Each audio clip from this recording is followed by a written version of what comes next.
अरे भाई, देसी घी के अंदर बर्फ भला कौन डालता है। आज मेरे घर एक शेफ आई हुई थी।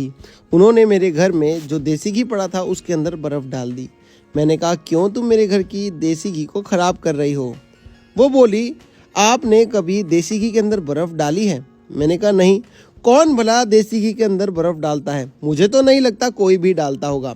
तो वो बोली, सुनो, मैं एक बड़े होटल की शेफ़ हूँ, मैं ऐसे तो तुम्हारे घर की चीज़ ख़राब कर नहीं दूँगी। लेकिन मैंने कहा, ख़राब तो ये हो ही चुकी है, इसके अंदर तो पहले ही आपने बर्फ़ डाल दी है। देसी घी के अंदर पानी की कोई चीज़ तो देसी घी को ख़राब कर देगी। तो उन्होंने कहा, मेरे पे भरोसा करो। उन्होंने क्या करा, एक लगभग 200 ग्राम के आसपास देसी घी लिया और बर्फ़ से पूरा का पूरा देसी घी जमा दिया और उस बर्फ़ से इस देसी घी को रगड़ने लगे। आगे की प्रक्रिया बताने से पहले दोस्तों, आप ये ज़रूर बताएं दुनिया के कौन से कोने से आप ये वीडियो देख रहे हैं, ताकि हम आपको थैंक्स कर सकें। पिछला थैंक्स जाता है रूपाली जी को वेस्ट बंगाल से और कृष्णा जी को उदयपुर से। आपने देखा कैसे उन शेफ़ ने बोला कि हमें इस देसी घी को बर्फ़ की मदद से जमाना होगा, और उसके बाद उन्होंने क्या करा, इसमें लगभग 2 कटोरी के आसपास मैदा डाल दिया। मेरे को अब लगा कि ये देसी घी ख़राब नहीं कर रही, ज़रूर कुछ बना रही हैं। लेकिन यह पानी वाला घी से कैसे कुछ बन सकता है। मैं उनसे बार बार पूछता रहा, ये पानी वाला घी तो ख़राब हो चुका है।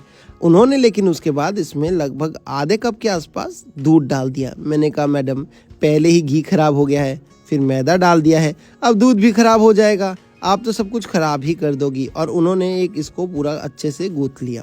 मैंने कहा, अब तो मुझे लगता है ये गुथा गया है, तो कुछ रोटी बन रही होगी, कुछ पराठा बन रहा होगा। लेकिन ऐसा कुछ भी नहीं हो रहा था दोस्तों। जब लास्ट रिजल्ट देखने को मिला, मुझे यकीन नहीं हुआ कि जमे हुए घी से इस काम में भी हम इसे ले सकते हैं। उन्होंने क्या करा, लगभग आधा लीटर के आसपास इसमें डाल दिया पानी, और ये जो गुथा हुआ आपने देखा था मैदा और घी का पेड़ा था, इसको पानी पानी कर दिया। आधा लीटर के बाद इन्होंने क्या करा, आधा लीटर लगभग और भी डालने की सोची।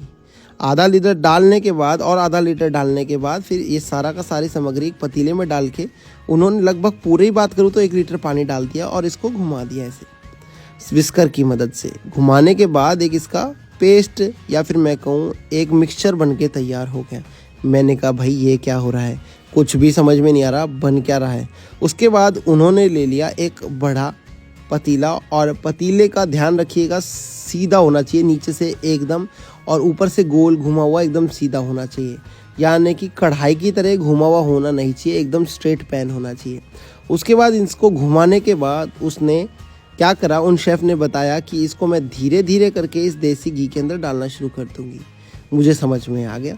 मैंने कहा, ये तो मुझे घेवर लग रहा है, और घेवर तीज में, रक्षाबंधन में इन्हीं वक्त पे बनाया भी जाता है, तो कहीं आप ये घेवर तो नहीं बना रही। उन्होंने कहा, रुको, मुझे आपको थोड़ा सा समय दो, मैं आपको डिटेल में बता रही हूँ और कैसे बनाना है, क्या बनाना है, क्योंकि ये घर पे कभी कभी लोगों से परफेक्ट बन नहीं पाता है, और आज मैं आपके घर यही परफेक्ट चीज़ बनाने आई हूँ। उन्होंने इसका घेवर बना दिया। थोड़ा थोड़ा करके डालना होता है दोस्तों घेवर में, ध्यान रखना होता है, ज़्यादा ना डालें। हल्का डाला पकने दिया, हल्का डाला पकने दिया, हल्का डाला पकने दिया। आपको ऐसी कढ़ाई लेनी है, उसको आधे से पौना घी या फिर तेल, जो भी आपको पसंद हो उसमें बनाना है। हमने घी में बना रहे हैं, आपको दिखाया था। और जैसे ये पक जाए उसके बाद इसकी हल्की हल्की साइड्स छुड़वा के इसको हल्का सा नीचे की तरफ धकेलें, ताकि जो ऊपर की परत है ये भी अच्छे से पक सके, ये कच्ची कहीं ना रह जाए। तो हमने क्या करा है, इसको पकाने के बाद हल्का सा नीचे चला गया है, जब जैसे इसकी साइड छूटी और नीचे झटपट पक जाता है, और उसके बाद इसे बाहर निकाल लीजिए। आपको इसे आसानी से बाहर निकाल के एक ऐसी प्लेट पे रख दीजिए जहाँ इसका नीचे घी अगर एक्स्ट्रा आया हो तो निकलता रहे, कुछ इस तरीके से। उसके बाद एक एक करके उन्होंने ढेर सारे घेवर बनाने शुरू करें। मैंने उनसे कहा, मैडम, मेरे को ऐसे प्लेन घेवर तो अच्छा लगेगा नहीं, ये आप बना क्या रही हो, ये कैसे कर रही हो। वो बोली, पहले मुझे घेवर तो निकालने दो 2-3, उसके बाद बताती हूँ। और उन्होंने एक एक करके कुछ घेवर और निकालने शुरू कर दिए। देखिए कितना ज़बरदस्त घर पे घेवर बन के तैयार हुआ है। मेरे को लगा ये शेफ़ आज कुछ यूनिक और बढ़िया ही करके मानेंगी। इन्होंने एक एक करके ढेर सारे ऐसे घेवर निकालने शुरू कर दिए। मैं आपको दिखा चुका हूँ इसे बनाने की प्रक्रिया क्या है, तो मैं आपको एक साथ दिखा देता हूँ इन्होंने कितने सारे घेवर बना दिए। इन्होंने लगभग 6 घेवर, 8 घेवर, 10 घेवर बना दिए इतने मिश्रण से। लेकिन मैं आपको अभी फटाफट दिखा देता हूँ। ये देखिए, हमारे लगभग 6 के आसपास घेवर बन के निकाल लिए हैं हम लोगों ने। उसके बाद क्या करा, उन्होंने कहा आपको मलाई वाले चाहिए तो इसकी ऊपर की रबड़ी तैयार कर लीजिए, और प्लेन खाने तो खाली चाशनी तैयार कर लीजिए। मैंने कहा नहीं मैडम, आप आई हो इतने बड़े होटल से आई हो तो हमें कुछ अच्छा ही खिलाओ, बढ़िया ही खिलाओ, और जो सबसे बेस्ट क्वालिटी का हो या फिर हमारा फेवरेट हो हमें वो खिलाओ। तो बोलिए आपका फेवरेट क्या है? मैंने बताया मुझे तो रबड़ी वाला अच्छा लगता है। तो उन्होंने लगभग 1.25 लीटर के आसपास दूध डाला, और उसकी रबड़ी बनाने के लिए इसमें साथ ही में जब ये पक के थोड़ा कम हो गया तो 10-1 मिनट के बाद थोड़ा मिल्क पाउडर भी डाल दिया। अब इसको हल्की आंच पे आराम से पकाया है लगभग 15-1 मिनट के पास, और पहले 15 मिनट लगा लीजिए और उसके बाद डाल के भी 15 मिनट लगा लीजिए। हल्की आंच पे पकाया और छुड़वाते रहिए स्पैचुला की मदद से। और उसके बाद दोस्तों इसमें इलायची और चीनी ज़रूर डाल दीजिए ताकि रबड़ी जो है वो खुशबूदार बने। आप चाहें तो केसर भी डाल सकते हैं, नहीं तो ये पकते पकते वैसे भी हल्की पीली हो ही जाती है। और उसके बाद उन्होंने क्या करा, रबड़ी इसकी अच्छे से बना के तैयार कर दी। चीनी डाल दीजिए और उसके बाद ये एकदम ज़बरदस्त बन के तैयार होता है। तो दोस्तों मेरे को बहुत ही अच्छा लगा जब ये तैयार हुआ, और आप अब देख लीजिए कि रबड़ी कितनी अच्छी और गाढ़ी बन गई है। बस रबड़ी को साइड में ठंडा होने छोड़ते हैं और चाशनी तैयार कर लेते हैं, जिसके लिए हमें 1 कटोरी चीनी चाहिए और 1 कटोरी पानी चाहिए था। तो हमारी चाशनी फटाफट पक जाएगी, और पकने के बाद आपको जैसी हल्की गाढ़ी हो जाए गैस बंद करने के बाद हम इसे डाल देंगे हमारे घेवर के ऊपर और फिर रबड़ी लगा देंगे। तो चलिए दोस्तों, हमारी जो चाशनी है वो लगभग पक चुकी है, और आप चाहें तो 1 तार की 2 तार की चाशनी बना सकते हैं। ज़्यादा गाढ़ी करने की बहुत ज़रूरी नहीं है, पर हाँ 1 तार की तो हो ही जाए।